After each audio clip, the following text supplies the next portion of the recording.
Most seniors believe there's no wrong time for intimate moments, but a 79-year-old man's tragic death proved otherwise. I'm Dr. Grace Miller, a geriatrician with over 25 years treating older adults, and I've witnessed how poor timing transforms natural pleasure into deadly risk. What seems like the safest hour can actually trigger heart failure, strokes, or fatal falls. The first and most dangerous mistake seniors make is choosing early morning hours between 4 and 6 a.m. for intimate moments. Many men assume this quiet, private time is the safest option, but they're unknowingly putting themselves at maximum risk. In my practice, I frequently encounter men who've experienced frightening episodes during these early hours: sudden dizziness, chest pain, or complete loss of consciousness that left them confused and shaken. What they don't realize is that their bodies are experiencing what we call the morning surge, a natural but potentially dangerous cardiovascular event that occurs as we wake. During these early morning hours, your blood pressure rises rapidly after a night's rest. This surge helps prepare your body to function during the day, but for men over 60 whose arteries may already be less flexible, this creates a vulnerable window. When you add the cardiovascular stress of sexual arousal, which temporarily spikes heart rate and blood pressure, you're essentially asking your heart to handle two major demands simultaneously. The physical consequences can be devastating. The combination of morning surge and sexual stimulation has triggered heart attacks, strokes, and cardiac arrhythmias in previously healthy men. Your cardiovascular system simply isn't prepared to handle this double stress when it's already working to regulate your awakening body. The emotional impact extends far beyond physical fear. Many men develop anxiety around any morning intimacy, robbing them of spontaneous moments with partners or personal comfort. They begin to associate natural desires with danger, creating unnecessary psychological barriers to healthy sexuality. The solution is surprisingly simple. Wait until mid-morning, ideally between 10 a.m. and noon, when your cardiovascular system has fully stabilized. During this window, your blood pressure has normalized, your body systems are fully awake, and you can engage safely in intimate activities. But even if you avoid the morning surge trap, there's another timing mistake that catches many seniors off guard, one that involves the very medications designed to protect your heart. Here's something that might surprise you. The blood pressure medication you take to protect your heart could be creating a hidden window of danger for intimate activities. Most men faithfully take their morning pills, completely unaware that the next 1 to 2 hours represent a critical risk period. Research from cardiovascular specialists reveals a phenomenon called the double drop effect. Your blood pressure medication reaches peak effectiveness within 1 to 2 hours of ingestion, deliberately lowering your blood pressure to protect your cardiovascular system. But when you combine this therapeutic drop with the natural blood pressure reduction that occurs during sexual arousal and climax, you create a perfect storm of hypotension. A troubling pattern I've observed involves men who experience sudden fainting spells, dizziness, or complete loss of consciousness during or immediately after climax. What they don't realize is that their body is experiencing two simultaneous drops in blood pressure, one from their medication doing its job, and another from the natural vasodilation that occurs during sexual activity. The physical consequences extend far beyond temporary dizziness. Sudden syncope during intimate moments can lead to dangerous falls, head injuries, and prolonged oxygen deprivation to the brain. Because these activities typically occur in private, help may be delayed, turning a preventable incident into a medical emergency. The emotional toll is equally significant. Men begin to fear their own medication routines, creating anxiety around the very pills designed to keep them healthy. This leads to timing confusion, medication compliance issues, and unnecessary stress around natural, intimate desires. The solution requires simple scheduling awareness. Allow a minimum 2-hour gap between taking your blood pressure medication and engaging in any intimate activity.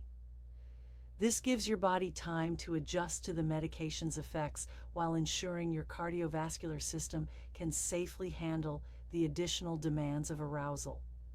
But medication timing isn't the only daily routine that can transform pleasure into peril. Your relaxing morning shower might be setting you up for an unexpected cardiovascular crisis. Have you ever noticed how relaxed and warm you feel after a hot shower? That soothing sensation is actually your blood vessels dilating and your blood pressure dropping, creating a hidden danger zone that most seniors never consider. The bathroom, which feels like the most private and comfortable space for intimate moments, can become a cardiovascular trap when combined with recent hot water exposure. Emergency room data consistently shows a concerning pattern. Older adults experiencing cardiac events, falls, and loss of consciousness in bathrooms shortly after bathing. What appears to be coincidence is actually predictable physiology. Hot water causes widespread vasodilation, redistributing blood flow away from your brain and vital organs to help regulate body temperature. When you add sexual arousal to this already compromised cardiovascular state, you're asking your circulatory system to manage two competing demands simultaneously. Your body is working to cool itself down from the hot water, while also responding to the increased heart rate and blood pressure changes of intimate stimulation. This creates what cardiovascular specialists call circulatory overload. The physical consequences can be swift and severe. Temperature shock, cardiac arrhythmias, and sudden drops in blood pressure leading to falls are common outcomes. The bathroom environment compounds these risks. Hard surfaces, limited space, and wet conditions turn a medical event into a potential trauma situation. Beyond physical safety, there's a profound emotional impact. Many men lose confidence in their most private spaces, developing anxiety around bathroom intimacy that extends to their overall comfort with sexual expression. The sanctuary of privacy becomes associated with vulnerability and fear. My recommendation is straightforward. Establish a cooling off period of 30 to 45 minutes after any hot shower or bath before engaging in intimate activities. This allows your body temperature to normalize, your blood vessels to return to baseline, and your cardiovascular system to stabilize. Yet even when you've mastered daytime timing, the darkness brings its own set of unexpected dangers that have nothing to do with your heart. The quiet hours between 11 p.m. and 2 a.m. feel like the most private time of day, but neurological research reveals these are precisely when your brain's protective functions are at their weakest. What seems like peaceful solitude is actually a period of significantly impaired judgment, coordination, and reaction time, making intimate activities unexpectedly hazardous. Sleep medicine studies consistently demonstrate that cognitive function declines dramatically during late evening hours, particularly in adults over 60. Your brain's processing speed slows, balance mechanisms become less reliable, and spatial awareness diminishes. A common complaint I hear involves men who've experienced unexplained falls, stumbles, or disorientation during nighttime hours, often while moving between rooms after intimate moments. The science behind this vulnerability is well established.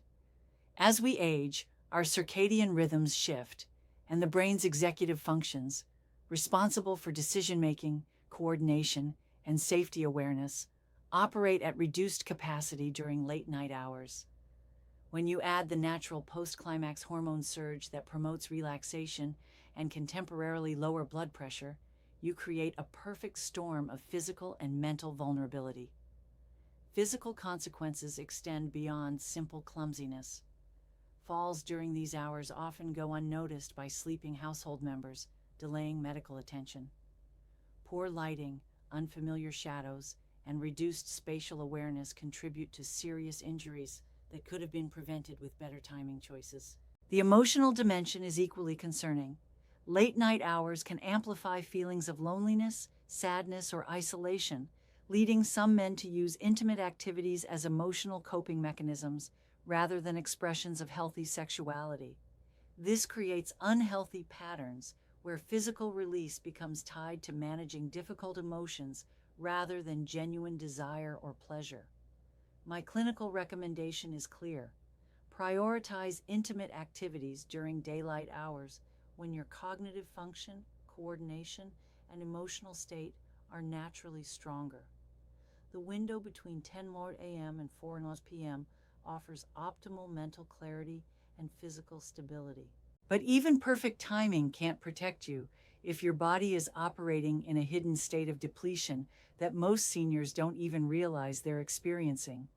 Do you reach for intimate comfort immediately upon waking, before your first glass of water?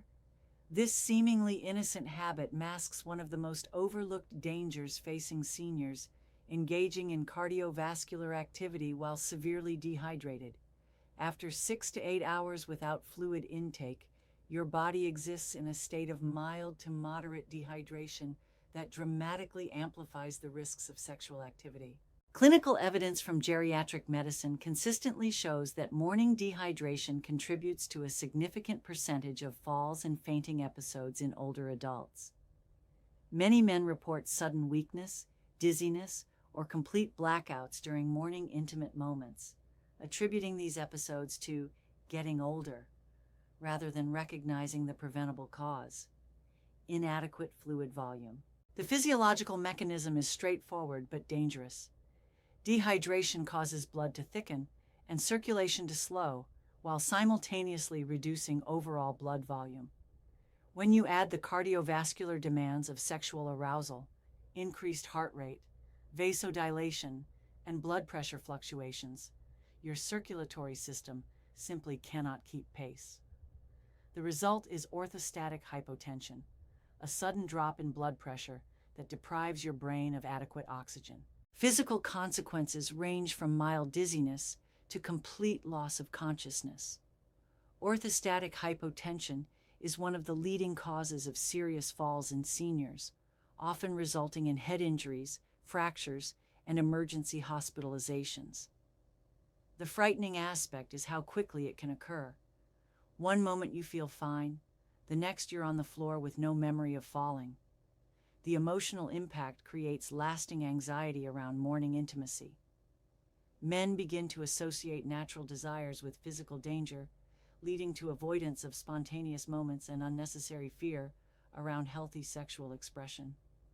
This psychological barrier often persists even after the underlying cause is addressed. The prevention strategy is remarkably simple. Consume a full glass of water 15 to 20 minutes before any intimate activity, particularly in the morning. This brief delay allows your circulatory system to restore adequate blood volume and reduces orthostatic hypotension risk by up to 80%. However, dehydration isn't the only circulation issue that creates hidden dangers. Extended periods of inactivity pose their own cardiovascular threats that most seniors never consider. Picture this scenario. You've spent several hours reading, watching television, or working at your desk, then decide to engage in intimate activity without any physical preparation. This transition from prolonged inactivity to sudden cardiovascular demand represents a hidden but serious risk that affects thousands of seniors daily. Vascular medicine research demonstrates that extended periods of sitting or lying down cause blood to pool in the lower extremities, reducing circulation to vital organs and creating what specialists call postural blood stagnation. I frequently observe patients who experience concerning symptoms: sudden weakness, visual disturbances, or complete loss of consciousness after transitioning abruptly from sedentary activities to physical exertion. The underlying physiology involves your body's inability to rapidly redistribute blood flow when suddenly challenged. After hours of immobility, your cardiovascular system operates in a kind of standby mode, with slower heart rate and reduced circulation. When sexual arousal demands immediate increases in heart rate, blood pressure, and circulation, your system cannot respond quickly enough to maintain adequate blood flow to the brain. Physical consequences include dangerous drops in blood pressure, increased risk of blood clot mobilization, and sudden collapse. The combination of poor circulation from inactivity plus the cardiovascular stress of arousal creates a perfect storm for serious medical events. Falls during these episodes often result in head trauma, particularly concerning given that help may be delayed during private moments. The emotional toll extends beyond immediate safety concerns. Many men develop guilt and anxiety around their sedentary lifestyles, creating a negative association between relaxation time and subsequent intimate activities. This psychological burden can lead to avoidance of both restful activities and healthy sexual expression. My clinical approach emphasizes gradual reactivation. Before any intimate activity following extended sitting or lying down, spend 5 to 10 minutes performing gentle movements, ankle circles, arm stretches, or slow walking. This simple routine reactivates circulation and prepares your cardiovascular system for increased demands, but physical timing and preparation address only half the equation. The most overlooked danger involves not when your body is vulnerable, but when your emotional state creates its own hidden risks.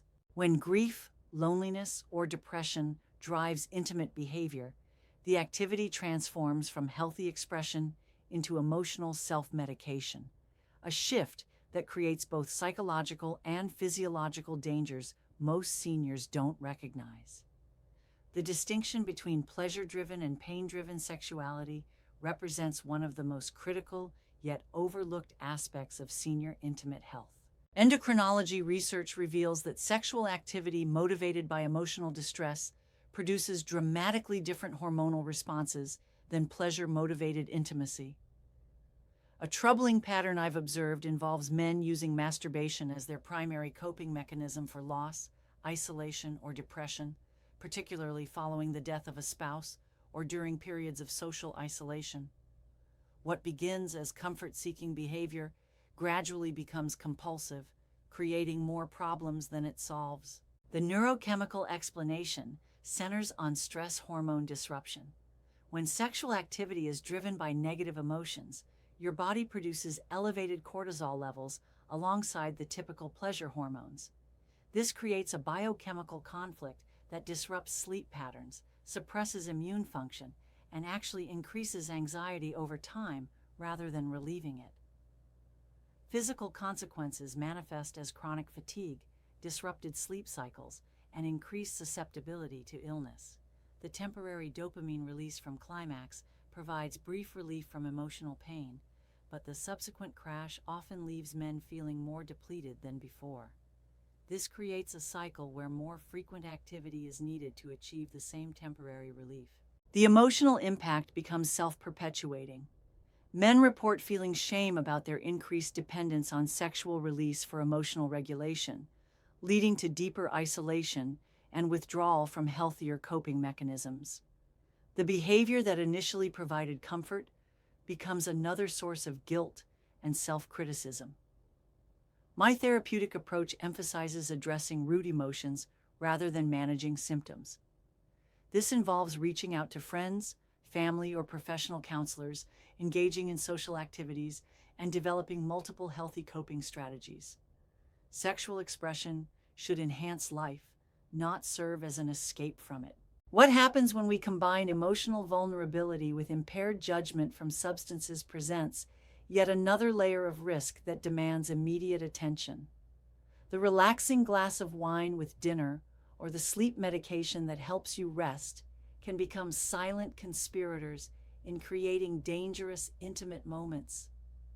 Substance use, even moderate medically prescribed amounts, fundamentally alters your body's ability to safely engage in physical activity, yet most seniors never consider this connection when timing intimate behaviors. Toxicology studies from emergency departments reveal alarming patterns of injuries among older adults who combine even small amounts of alcohol or sedating medications with physical activity. Many men describe feeling just slightly relaxed or a little drowsy before engaging in intimate moments, not realizing that these seemingly mild effects represent significant central nervous system depression that compromises safety mechanisms. The pharmacological reality is that alcohol and sedating medications suppress the brain's coordination centers, slow reaction times, and impair spatial awareness, effects that compound dramatically with age.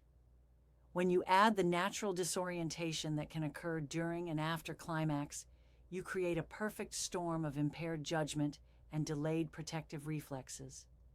Physical consequences include increased fall risk, poor coordination leading to cuts or bruises, and delayed recognition of dangerous situations. The combination of substance-induced relaxation and post-climax hormone changes can cause men to misjudge their stability when moving between positions or locations, resulting in serious injuries that sober activity would have prevented.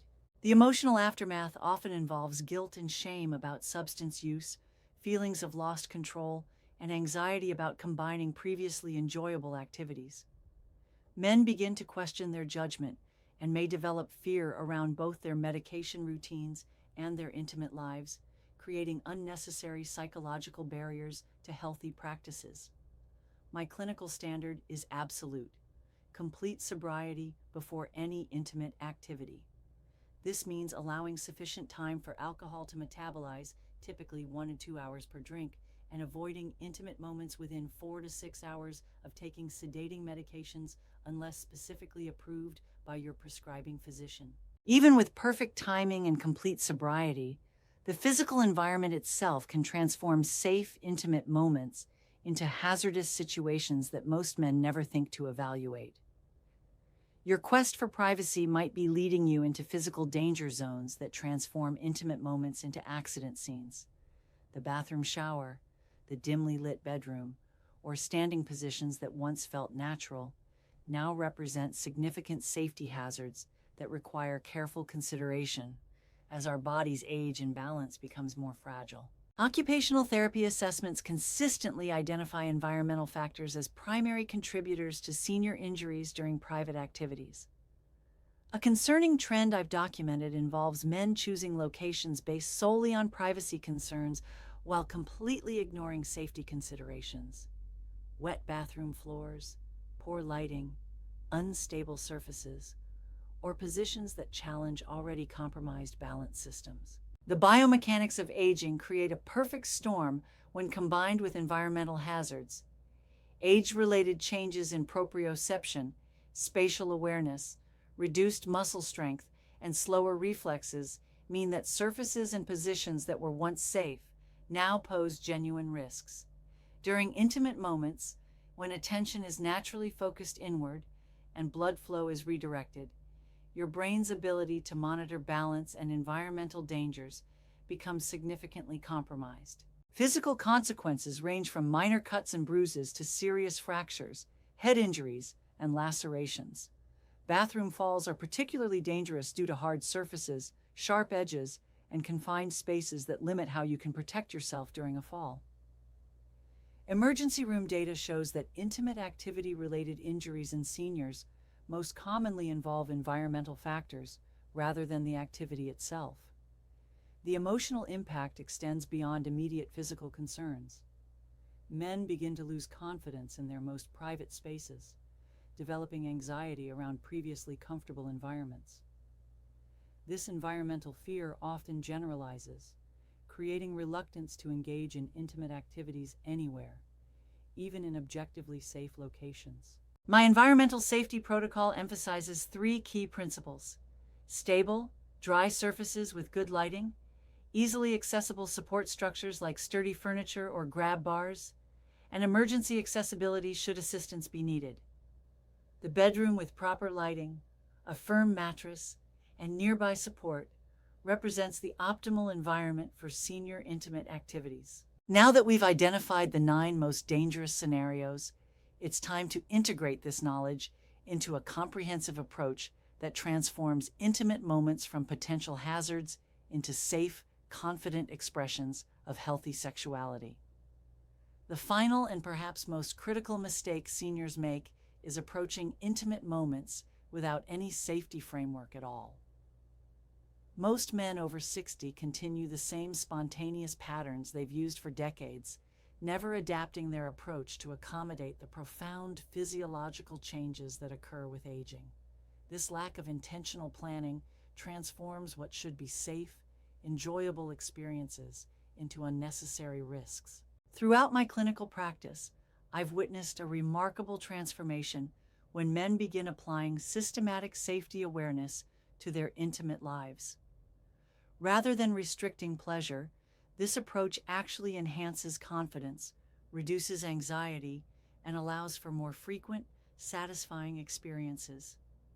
The key lies in understanding that wisdom and preparation amplify rather than diminish intimate fulfillment. Your optimal window for intimate activity lies between 10:00 a.m. and 2:00 p.m. when your cardiovascular system is stable, your cognitive function is sharp, and your body has fully transitioned from sleep to active states.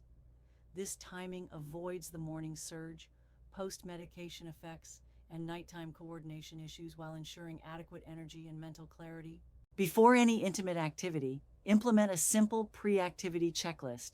Consume a full glass of water 15 to 20 minutes beforehand to ensure proper hydration. Allow at least 2 hours after taking blood pressure medications.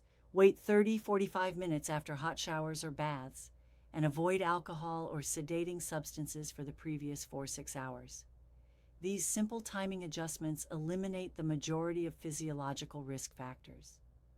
Physical preparation involves gentle movement if you've been sedentary, ensuring proper lighting and stable surfaces, and choosing environments that prioritize safety over novelty. Keep a glass of water nearby.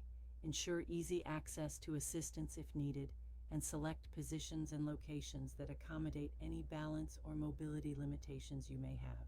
Emotional awareness proves equally essential. Engage in intimate activities when motivated by pleasure, connection, or healthy desire, rather than as coping mechanisms for loneliness, grief, or depression. If you notice patterns of using sexual activity to manage difficult emotions, consider reaching out to friends, family, or professional support to address underlying concerns. The ultimate goal is creating sustainable practices that honor both your sexual health and your physical safety. This isn't about restricting pleasure. It's about ensuring that intimate moments remain a source of joy, comfort, and vitality throughout your later years. By applying the wisdom you've gained through experience to this fundamental aspect of human health, you're choosing empowerment over vulnerability, knowledge over risk. Remember that the 79-year-old man whose story opened our discussion didn't die because intimate activity is dangerous for seniors. He died because he lacked the knowledge you now possess. With proper timing, preparation, and awareness, you can continue to enjoy healthy, intimate experiences well into your 80s and beyond. The difference between safety and risk often comes down to nothing more than making informed choices about when, where, and how you express this natural part of human experience. Your age represents wisdom, not limitation. Use that wisdom to protect what brings you comfort, connection, and joy. The intimate aspect of your life deserves the same thoughtful care you apply to every other dimension of your health and well-being,